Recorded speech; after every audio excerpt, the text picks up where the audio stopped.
Osman Bylykbashi nga fshati Ceprati i Vlorës njihet në të gjithë zonën si një bujk që ka 3 dekada që merret me bujqësi.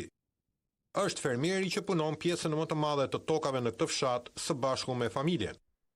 Thënë kjo, Osmani mund të ishte shembulli se si një bujk mund të sigurojë jetesën e familjes së tij në vend.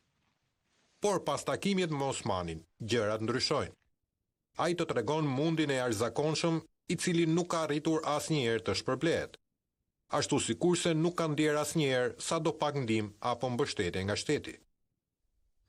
Punoj në bujqësi, jem nga 97 e këtej gati 30 vjet, 28 vjet, dhe kjo punë mos më keq.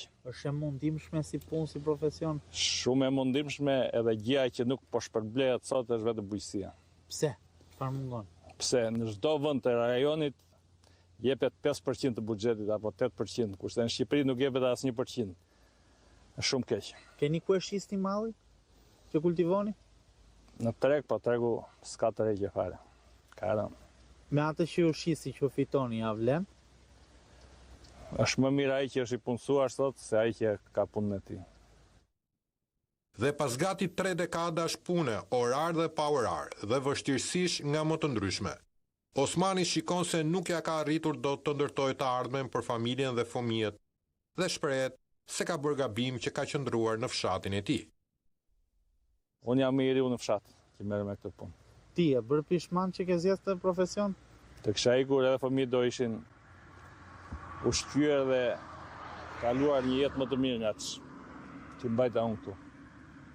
Në thua ke bërë gabim? Po gabim. Se me këtë punë të punosh 10-12 orë në ditë edhe të vi fundi, mos ngelet as gjithë në fund të vitit.